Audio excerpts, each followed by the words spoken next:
Okay, good afternoon, everybody. I'm Filippo Simonelli from Quinte Parallele, and I'm pleased to host you here in Villa Massimo with Maestro Unsuk, my fellow colleague Matteo Macinanti, and Maestro Lombardi live streaming from Berlin.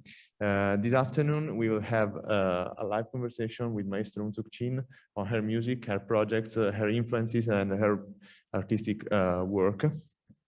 And last but not least, we would like to thank you very much, Villa Massimo, for hosting us this afternoon, and we look forward to have a very interesting conversation with Maestro Chin. Thank you very much for joining us. I will start. I would like to have a word from Maestro Lombardi first, and then we can start.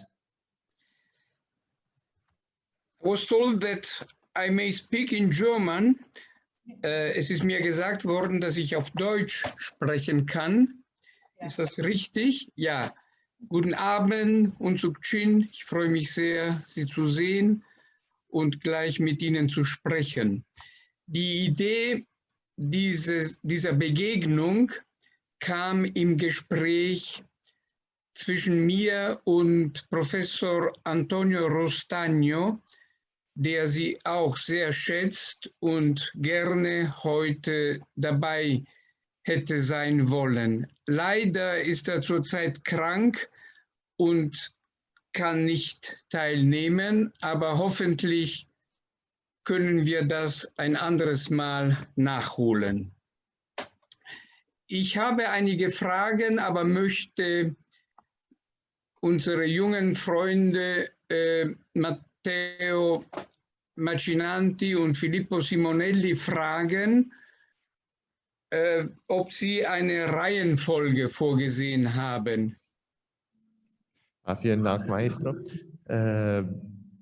Would you like to start, Matteo? And... please. Okay. So we prepared some questions because it's very interesting to have you here with us. And the first question is how much the evolution of your language was actually influenced by the surrounding environment you live. You were in Korea, then in Germany, now in Italy and Rome. So what is the relationship between the environment and your musical language? Oh, das ist eine sehr komplexe Frage. Natürlich, ich lebte sehr lange in Korea und auch sehr lange in Europa, in Deutschland.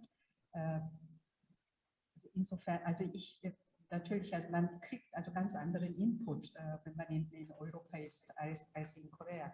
Und in der Zeit, wo ich in Korea lebte, war ich auch jünger. Also deswegen kann ich die Frage nicht so simpel beantworten. Ich kann also diese Hypothese, wenn ich also immer noch in Korea leben würde, ob meine Musik anders wäre, sicherlich es wäre anders, weil ich einfach meine musikalische Umgebung und kulturelle Umgebung ganz anders wäre. Aber seitdem ich in Deutschland oder beziehungsweise in Europa lebe und arbeite, habe ich also unheimlich viel kulturellen Input bekommen aus allen Richtungen, und das hat mich natürlich sehr stark geprägt. Also natürlich, diese Art von Antwort ist sehr abstrakt, aber also mehr detailliert kann ich da keine Antwort geben. Well, you've asked me a very complex question here. Well, obviously, I've been living both for a long time in Korea and in Europe, specifically in Germany. So, of course, there's a difference in output when it comes to and of input as well when it comes to living in Europe or living in Korea. You also have to consider that I was very young back then when I used to live in Korea. So it is not such a clear thing to me, so I cannot really provide you with a concrete answer. I mean, if we ask a hypothetical, like would my music today be different if I would live in Korea? Well, sure it would, because I'd have a different surrounding, different input. But ever since I moved to Europe and I started working here, I've had quite a vast and very differentiated input in my life. So that sure has left a mark on my art. And this is obviously a very abstract answer, but I could not provide you with a more concrete one or any more detailed explanations. Well, but that was pretty enough to start a very serious conversation. So since my colleague asked you about, say, the geography of your stylistic evolution, I would like to know if there are like other realms of art that have influenced your output. You're interested in poetry, in visual arts, in cinema, or whatever else. In general, are visual arts not necessarily from Europe or anywhere, wherever you like? Ich kann das auf Anhieb kann ich keinen konkreten Namen nennen. Also ich lese sehr gerne und ich besuche auch sehr gerne Ausstellungen und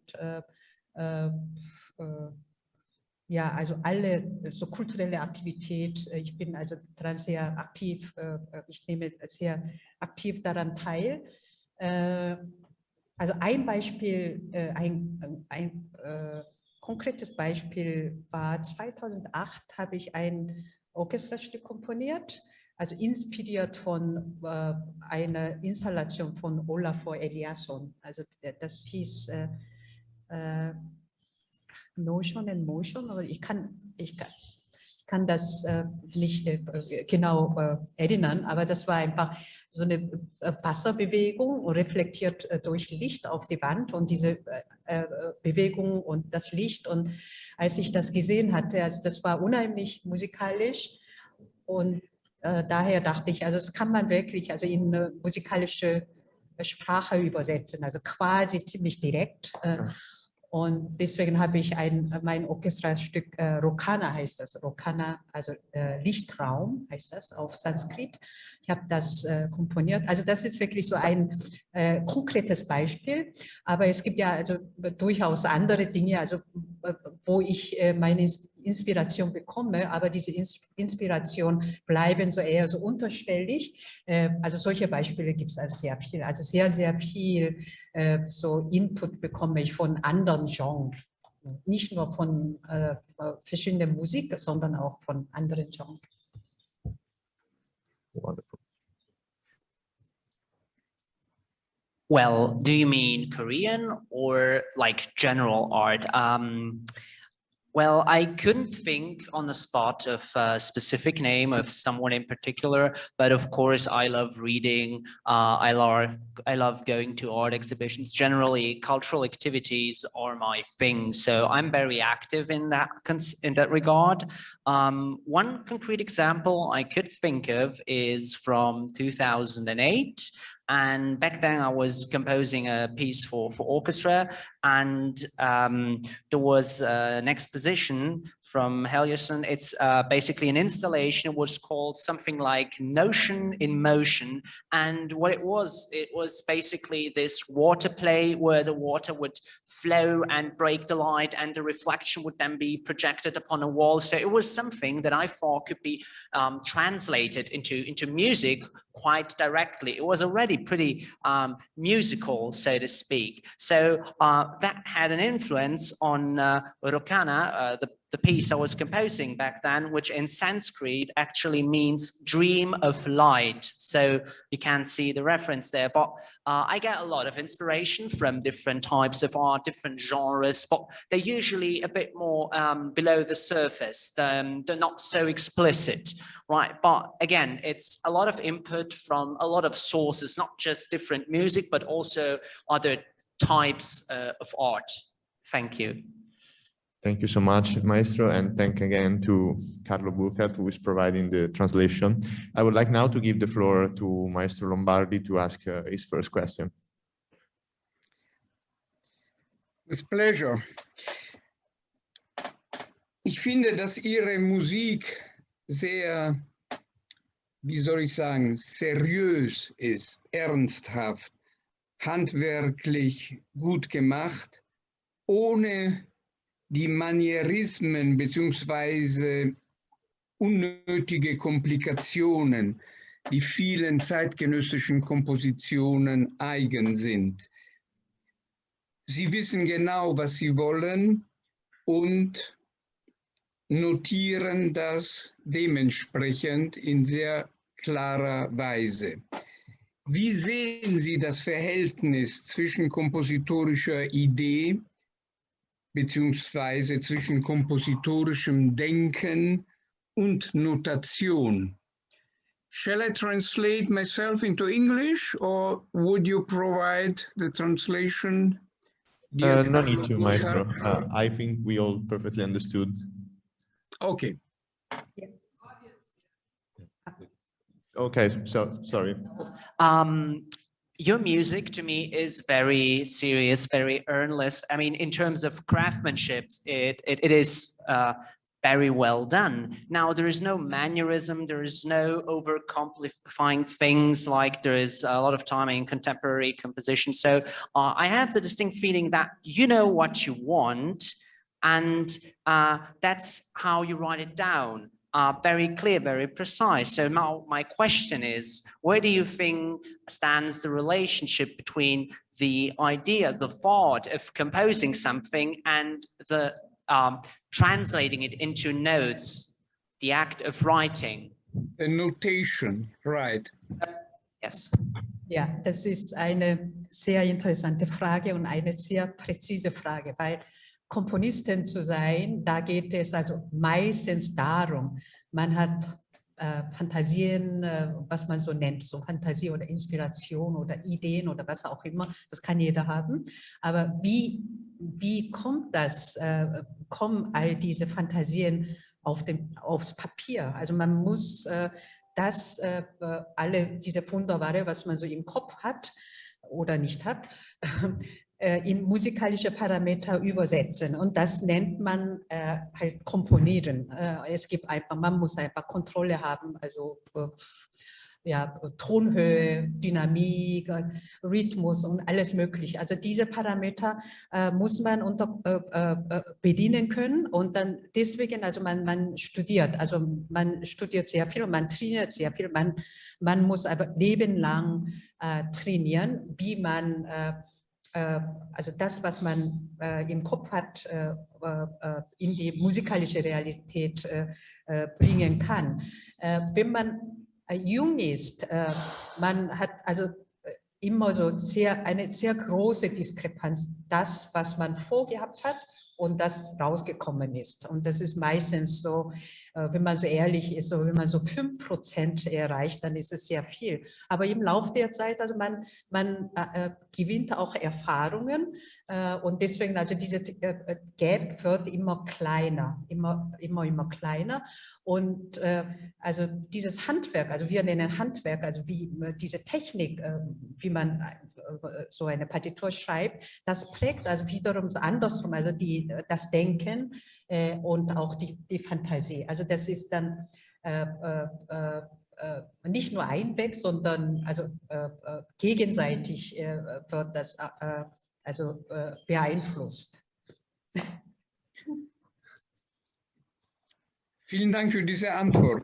Well, being a composer basically is having that fantasy, that imagination, that inspiration, that idea, whatever you want to call it, and then having to face the question, how do I translate this on paper? So what you basically need to do is you need to be able to control, to work with musical parameters such as the pitch, the rhythm, the dynamic, and so you study and train all your life, and you have to, because see, it is a challenge to put something from your mind on a piece of paper. And when you're young, obviously you have all those projects, those ideas, those thoughts, and a lot of wishful thinking, I'd say, because if you get a result that equals 5% of what you were picturing, that's actually already pretty good. So that is why you keep training, why you keep improving, because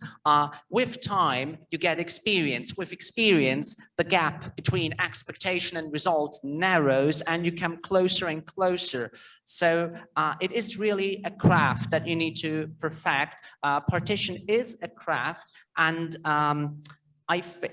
your thoughts and your fantasy, they also influence this craft. So it's not just a one-way street where the thought leads to the writing, to the notation. It's also the notation that will influence your thoughts and have them evolve. So it's reciprocal. Would you go next, Matteo? Okay, thank you.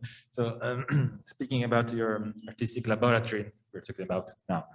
In an interview, you said that you build music starting from the 2 opening bars. So this is a very strong relationship also with European classical tradition with Beethoven. So what do you think about it? It's something that came from your culture, from your education, musical education, or something that you Ich denke natürlich, also, dass man so Stücke komponiert, so zeitgenössische Musik komponiert, dass man als Beruf Komponist ist. Das ist schon nicht Koreanisches. Also wir haben ja auch in der Tradition Komponisten, aber nicht so, also diese individuelle Können als Komponisten oder irgendwie Stil, sowas gab es eigentlich nicht. Natürlich, also wir benutzen auch europäische Instrumente, aber diese Art von Musik von Europa, das kam also ziemlich lange her, dass das nach Korea gekommen ist, und deswegen, also jetzt wir betrachten das als nicht irgendwie, das ist europäisch oder das ist koreanisch, oder es gibt einfach diese Begrenzungen nicht mehr. Und aber trotzdem, also in meiner Musik, also ich versuche irgendwie nicht immer so nicht-europäisches hineinzubringen, weil also meine musikalische Fantasie, also es kam ja nicht nur von europäischer Musik, natürlich von Bach, Beethoven, Mozart als Kind, aber ich habe dazu auch koreanische traditionelle Musik sehr stark gehört damals. Und also nicht nur Hofmusik, aber auch so Bauernmusik und auch Schamanenmusik. Also neben unserem Haus, mein Vater war Pfarrer, also unser Haus und Kirche, und dazwischen wohnte ein Schaman.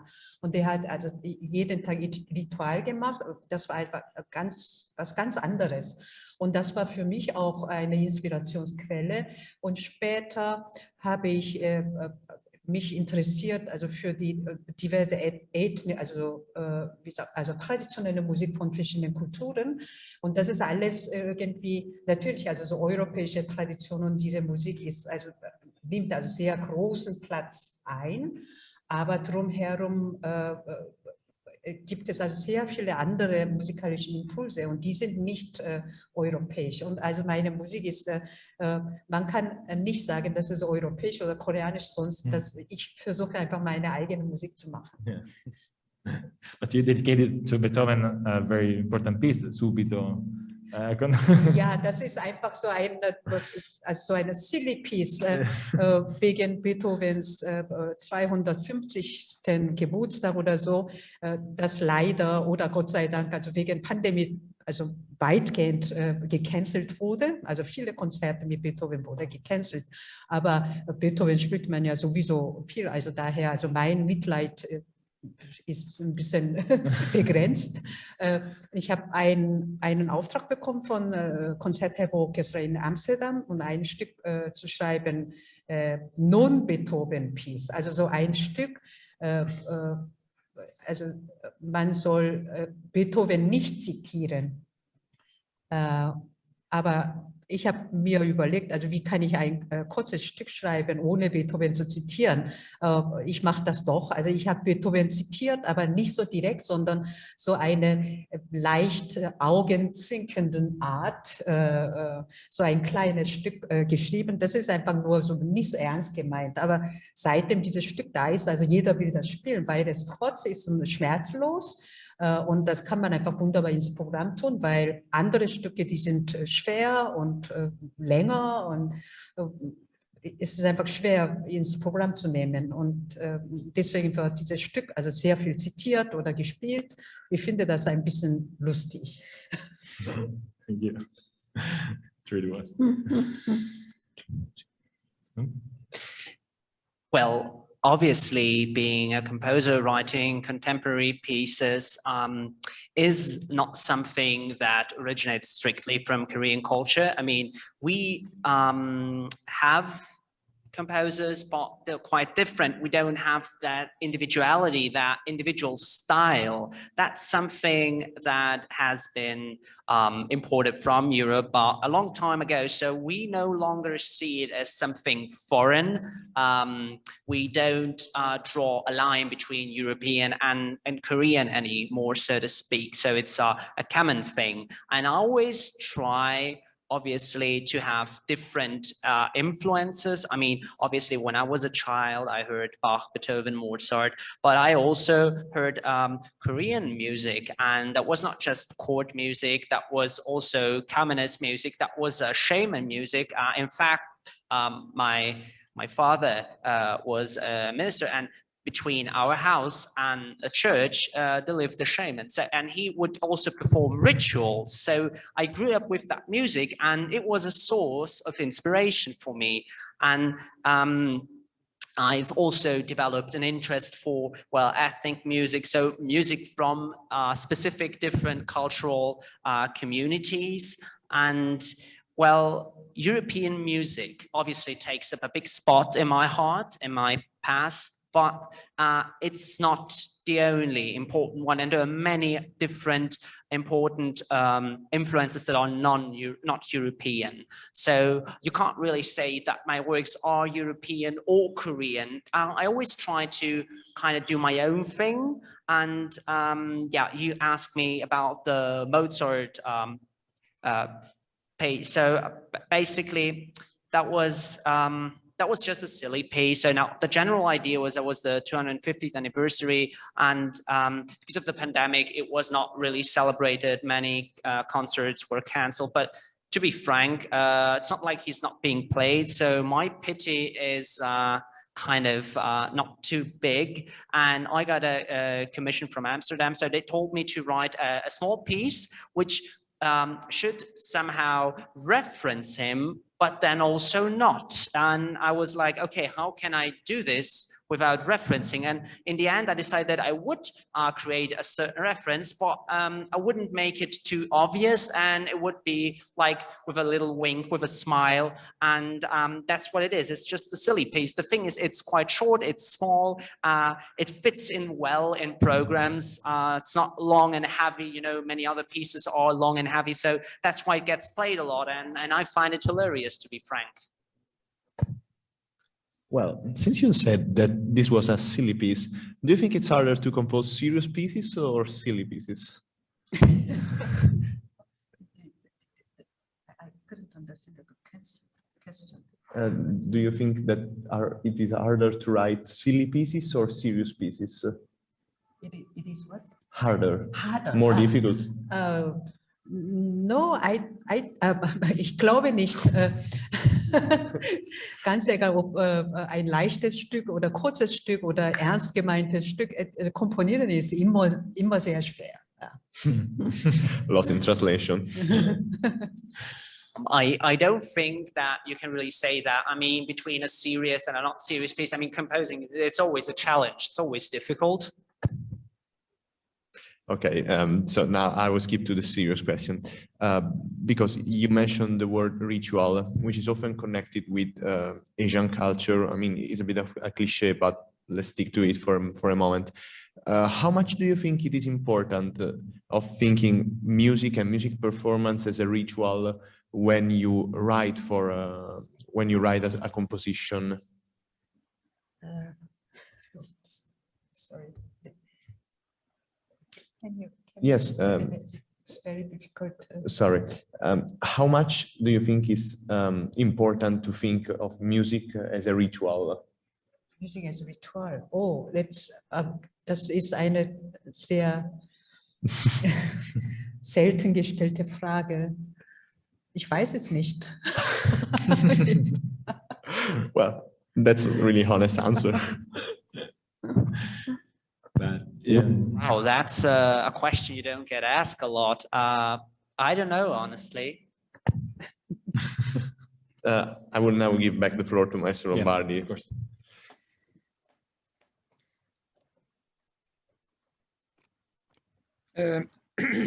Liebe Unsuk, Ihre Musik ist sehr farbig und soweit es sich um Orchestermusik handelt, ist sie sehr gut orchestriert. Das wissen Sie ja. Dies bringt mich auf folgende Frage.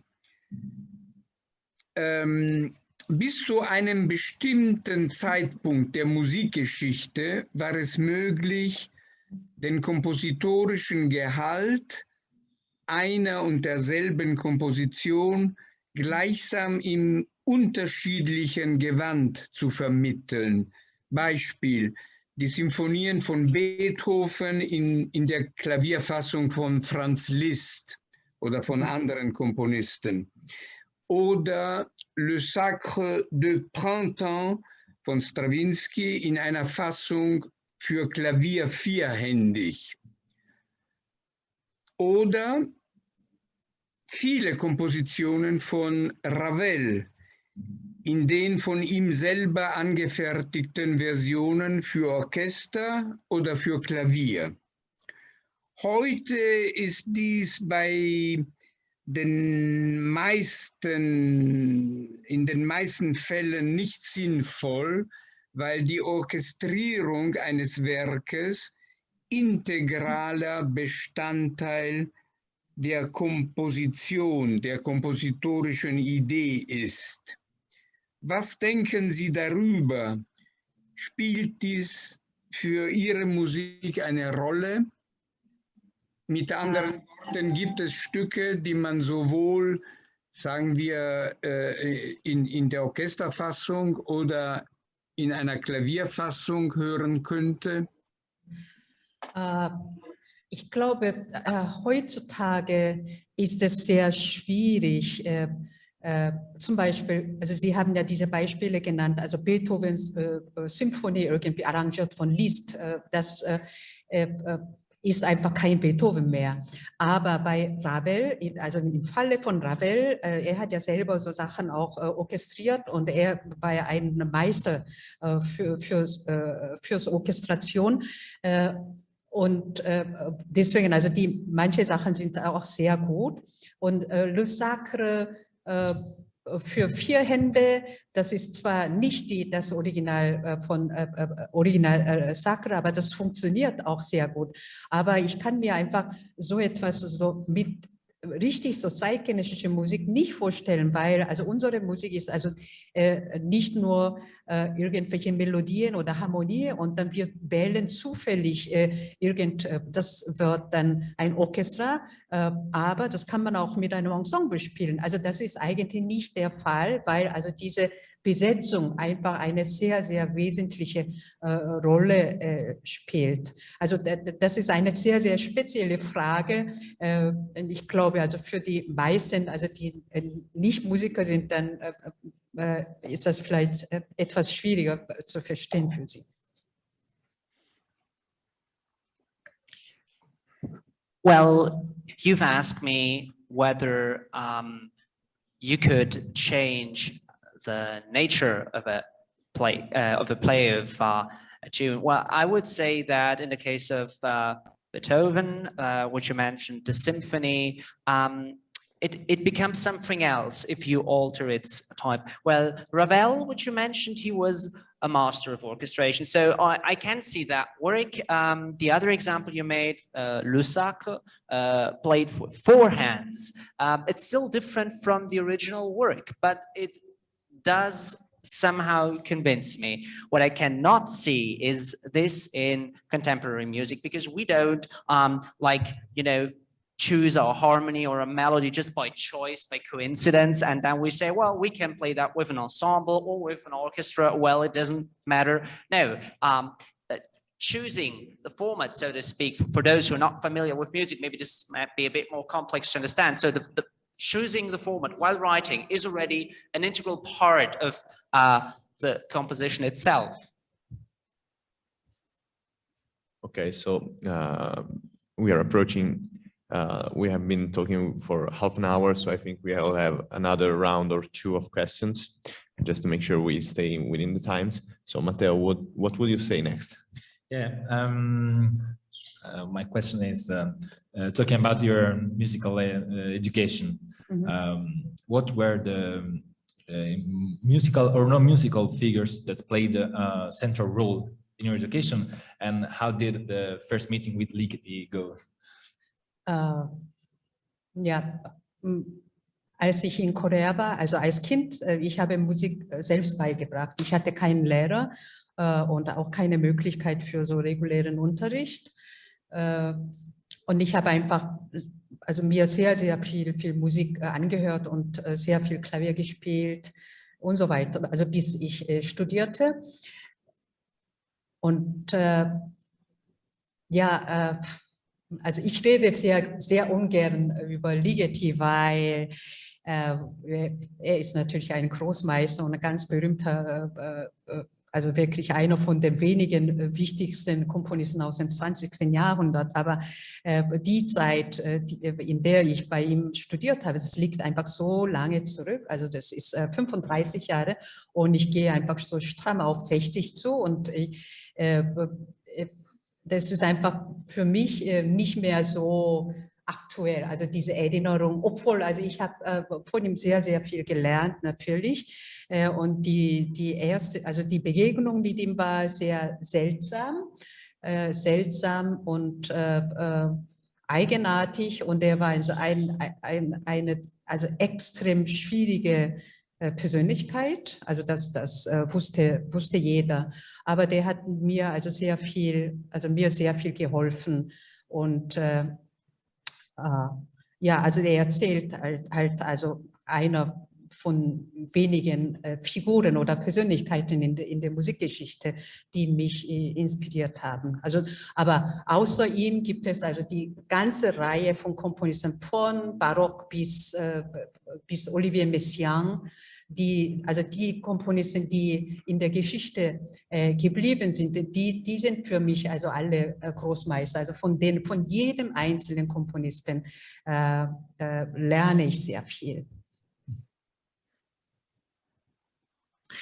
Well, when I was in Korea as a child, I would study music by myself. I was an autodidact because I didn't have the money or the chance to have a teacher. So I would listen a lot to music. I started playing the piano until I started my studies. And about Ligeti, well, I'm not sure how comfortable I feel speaking of him here, because he's a grandmaster and he's one of the single most important names in the 21st century. But the issue is, it's been a long time. That was 35 years ago almost, and I'm almost 60 now. So you see, the influence might not be as strong right now as it was back then. So that is the reason, but I would never want to hide that I learned a lot from him. And our first encounter, it was somewhat weird, somewhat unusual. He was quite a character. He had a very challenging personality, and everyone knew that.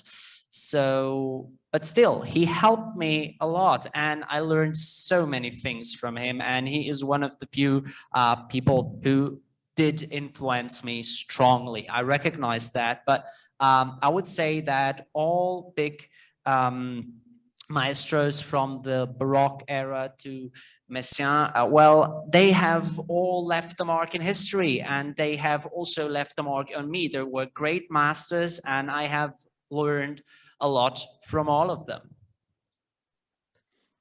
Well, since you mentioned Messiaen, who was well known for the influence of nature into his music, and we are surrounded now by the nature of Villa Massimo. What role does this kind of element play into your music? In meiner Musik spielt das eigentlich nicht so eine direkte Rolle, weil also meine Ideen, die sind also meistens also sehr abstrakt. Also speziell bei Messiaen war sehr gläubig, und also seine Glaube, das war so eine zentrale Punkt in seiner Musik, und außerdem er hat ja diese Vogelstimme aufgenommen und das in seine Musik integriert. Also das war wirklich eine sehr direkte Einbeziehung der Natur. Und dann nicht nur Vogelstimme, sondern auch irgendwelche Donner oder irgendwelche Engelsstimme, und all das kam. Also das war wirklich ein wunderbarer Komponist. Also bei mir ist es die Idee meistens also sehr abstrakt, also sehr viel Farbe, und ich träume auch sehr also mit Farben, und meine musikalischen Ideen sind auch also sehr farbig, aber das ist nicht so, also so ganz konkret, sondern also sehr, sehr abstrakt. Well, to be honest, no, nature does not play such a central role in my music. My ideas are usually quite abstract. So Messiaen, well, he was very faithful. He was big in faith, so that was a crucial element to his music. And I mean, he recorded bird songs and put that into his work, integrated them, as well as thunder or you know, angelic voices, and he was a great composer. But I am more on the abstract side. I think and I dream a lot in colors. So that's also reflected in my music, of course. And I simply, as I said, I am more abstract. Maestro Lombardi, what would you like to ask next? Yes, as a matter of fact, I would have a lot of questions, but I will spare them for next time. So I would like to ask now. In German, please. Ja, I apologize. Ich möchte jetzt Folgendes sagen. Ihre Musik ist sehr gut. Sie sagten jetzt, Sie denken abstrakt, obwohl in Farbe. Also gut, abstrakte Bilder, aber gut, nein, das ist jetzt nur ein Witz. Ihre Musik ist sehr energetisch, voller Kraft, auch voller Einfallskraft und sehr dynamisch. Und mir gefällt das. Aber mir gefallen auch die vielleicht selteneren Inseln von Ruhe und Einkehr in Ihren Kompositionen. Und die Frage wäre, welche Bedeutung haben Pausen, Ruhe und Stille für Sie? Ja, das ist eine sehr schöne Frage. Ich würde sagen, also bis zu einer gewissen Lebensphase war meine Musik, das war, also wie Sie beschrieben haben, also sehr energisch, weil das, also ich bin eigentlich ein sehr temperamentvoller Mensch, und da gibt es einfach keine, also so eine rastlose Rennen war also sehr viel in meiner Musik gewesen, aber im Lauf der Zeit, also man wird älter und erfahrener, und dann wird einem bewusst, also diese Bedeutung der Ruhe oder Pause, das wird gerade in dieser Zeit gewinnt für mich, also diese Pause oder Ruhe, eine große Bedeutung. Also so meine Musik wird vielleicht demnächst noch ein bisschen ruhiger. So, question here would be your music. You said you think very abstract, you think in color, so that would it make abstract painting, I guess? No, just kidding. Your music is very strong and very resourceful and very dynamic and creative, and I love that. But what I also really appreciate are those more rare, more scarce islands of peace and quiet. And that's my question. What role do you think do pauses, rest, and quiet and silence play in music? Well, I love the question. I think that until a certain moment in my life, I've always been very energetic. I've always had a strong temper. There was something of a restless run, a restless sprint in my music as well. I carried that over. But over time, you know, you grow older, you grow more experienced, and you start seeing the meaning behind having pauses, having silence, quiet element. And I think that this has grown on me in terms of how important it is. And I really see that now. And I think that over the next years, my pieces might just become more and more quiet.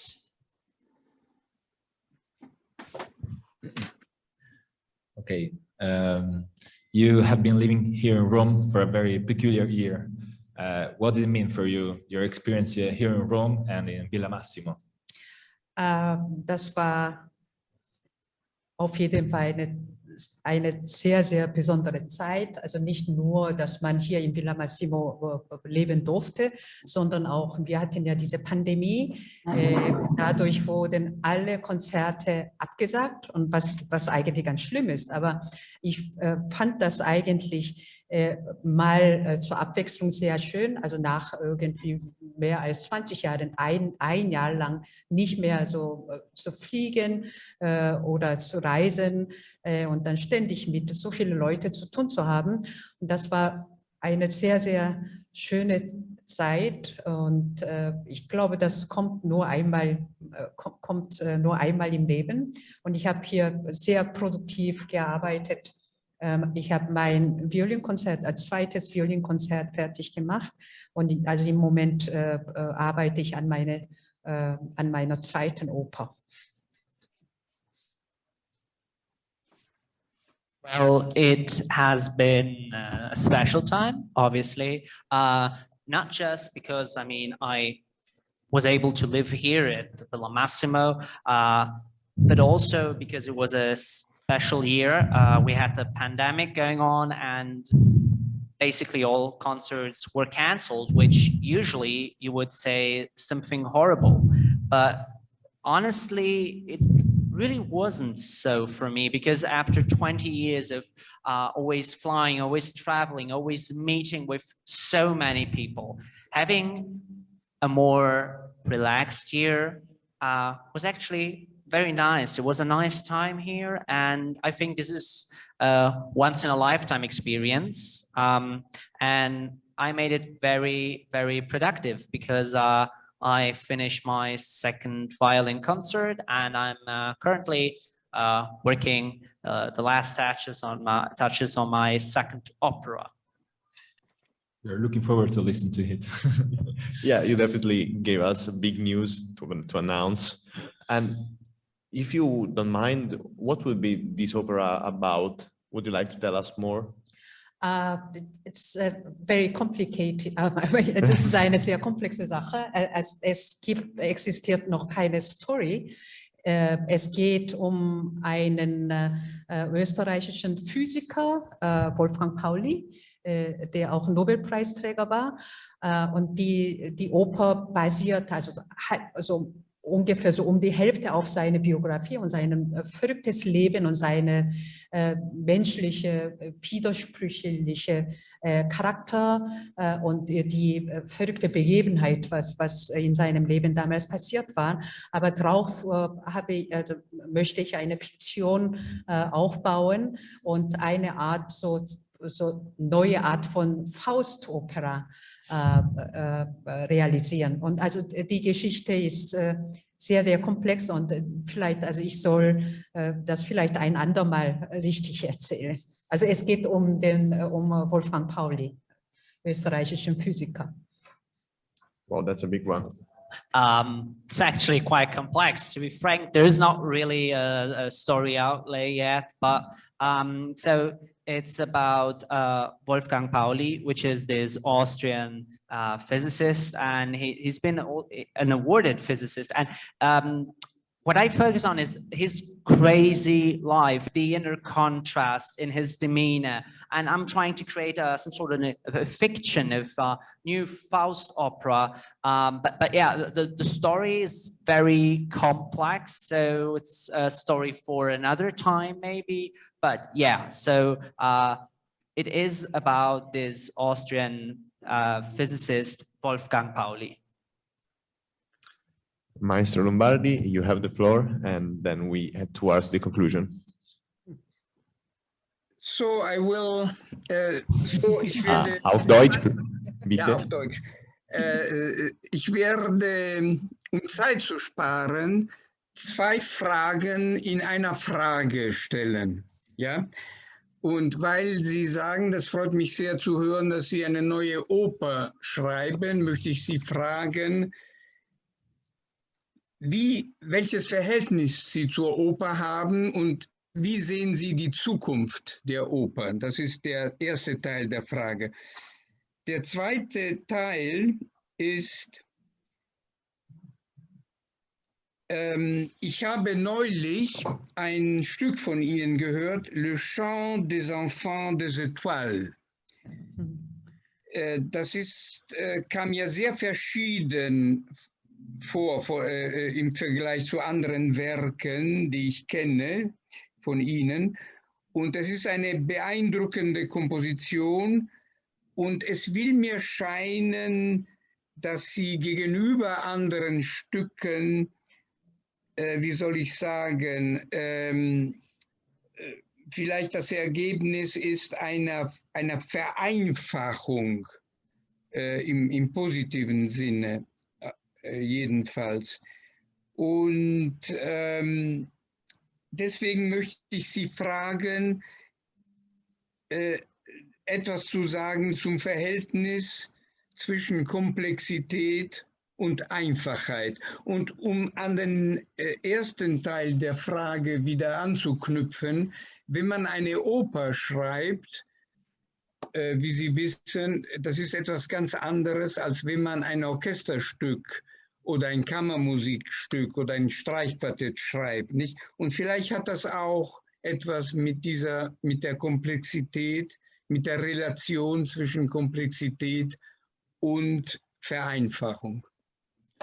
Also Oper, ich habe da auch nicht so viel Erfahrung, weil ich bis jetzt nur eine Oper geschrieben habe, aber das war eine ganz andere, also es war eine Erfahrung, war ein ganz anderes Herangehen, also wie man daran geht und arbeitet, ist so anders. Und wenn man so andere Stücke, die sind also sehr so abstrakt und dann also strikt so konstruiert und so weiter. Aber bei Oper, man kann wirklich, also alles, was man so im Leben gemacht hat, das kann man einfach in eine Oper reintun, weil also da spielt eine Drama und das ist also ziemlich wichtig und dann wie man also diese Drama, man untermalt das nicht, aber trotzdem, also man kann gewissermaßen ganz andere, also stilistisch, da muss man sich selbst nicht so treu sein. Also man hat so eine gewisse Freiheit Und für mich persönlich mit Sängern zu arbeiten, obwohl sie also Sänger sind, also schon, die können schon manchmal also sehr schwierig sein, aber trotzdem, ich bin eine Koreanerin, koreanisches Volk singt sehr gerne und daher, ich komponiere auch sehr gerne so für die Stimme. Und ich sage immer, so wenn ich für Stimme schreibe, da fällt mir schon irgendetwas ein. Also ist nicht so, dass ich also vor einer Wand stehe. Und deswegen, ich arbeite sehr gerne für die Sänger und auch also mit Opernprojekt arbeite ich auch sehr gerne. Und Ihre zweite Frage, also Le Chant, das Stück ist etwas speziell. Also wie Sie gemerkt haben, das ist also viel zugänglicher, würde ich sagen. Also so zum Beispiel, also meine erste Oper, Alice in Wonderland, das ist auch also viel zugänglicher und stilistisch habe ich also so etwas nie in meinen anderen Stücken gemacht.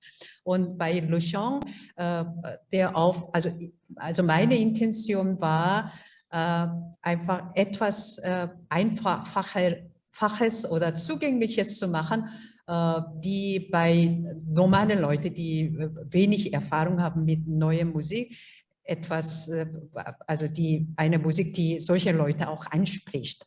Und praktischerweise, also wenn man so die praktische Seite betrachtet, da kommt, das ist ein Riesenstück, also für die Leute, so als Information, großes Orchester, gemischtes Chor und auch Knabenchor und dann Orgel.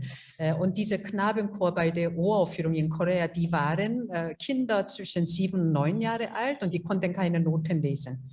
Und das heißt, also man muss diesen Kindern diese Melodie vorspielen, die müssen das auswendig lernen. Und daher durfte die Musik nicht kompliziert sein.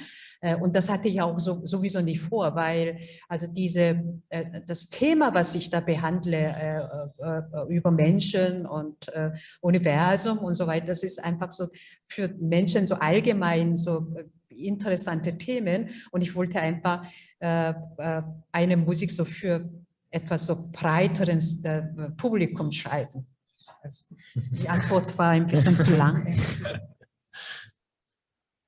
Okay, so to save some time, I'm going to ask you 2 questions in one question. Now, I'm glad to hear that you're working on your new opera, and I'd like to ask you, what do you think is the relation between opera and what is opera for you now, and how do you see opera in the future? The second half of my question would be related to a piece of yours that I've heard some time ago. It was Le Chant des Enfants des Étoiles, and it seemed a bit different to me. So I was under the impression that while it's still being an impressive piece of music that you created, it was maybe, in a positive sense, a bit more simple, accessible.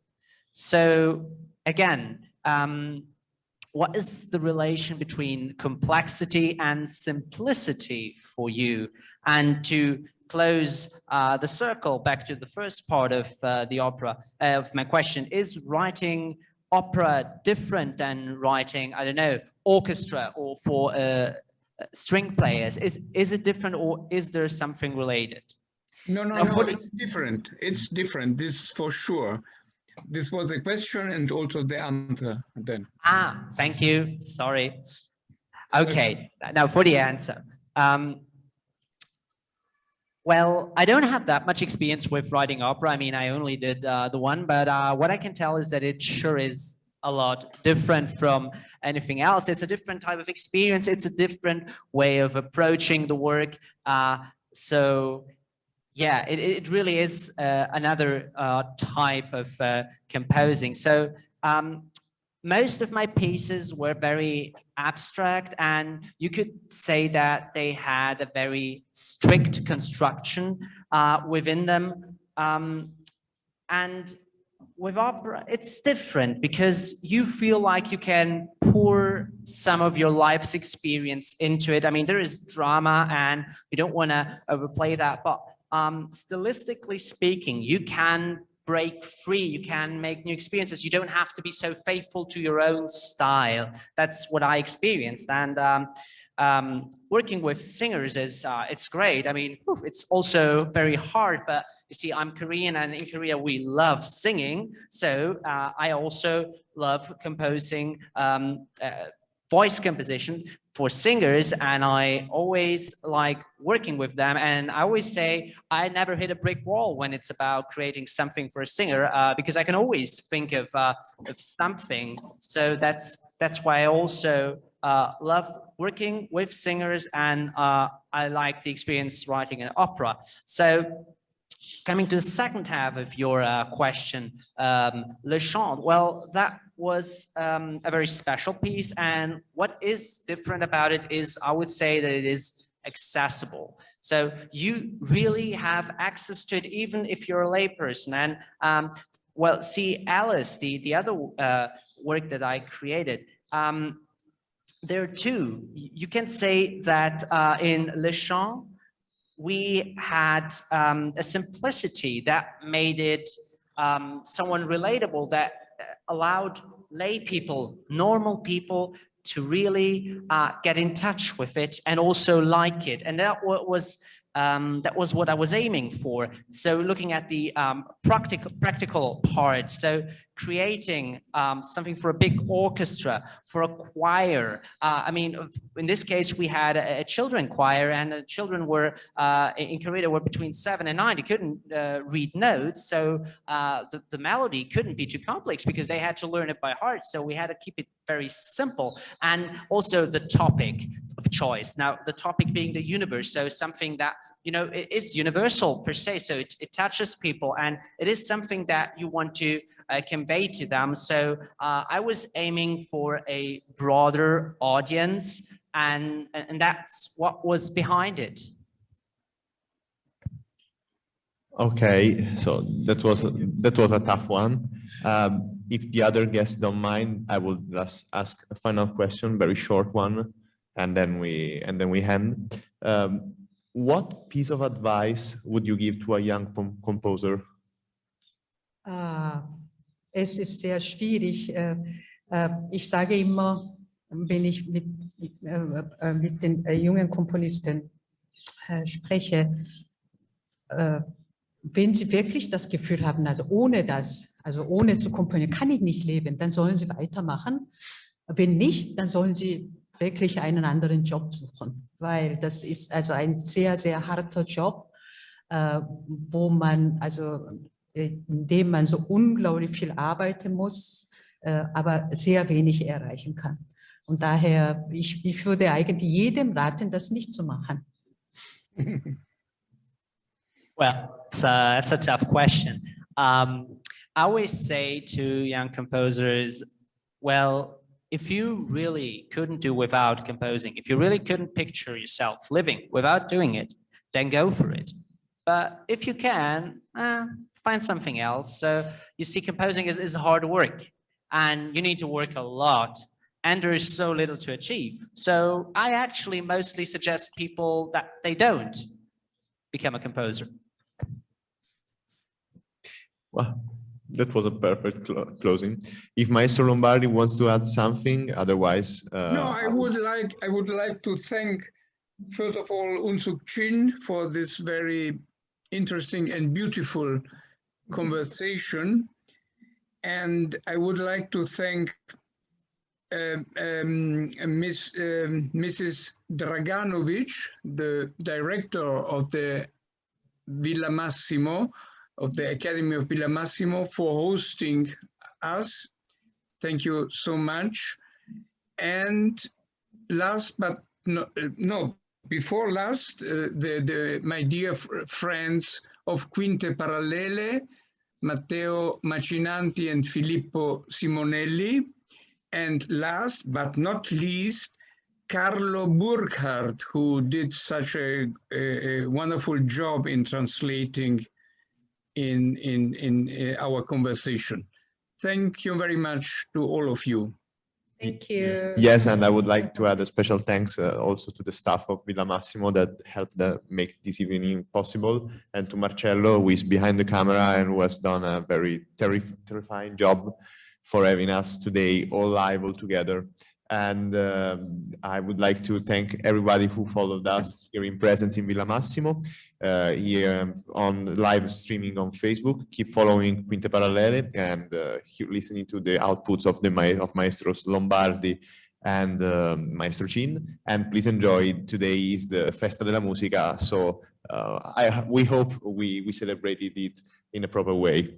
Thank you so much and see you next time. I hope that in Rome it is not so hot as in Berlin now. No, it is, unfortunately. It really is. Bye-bye. Thank you, everyone. Thank you. Thank you.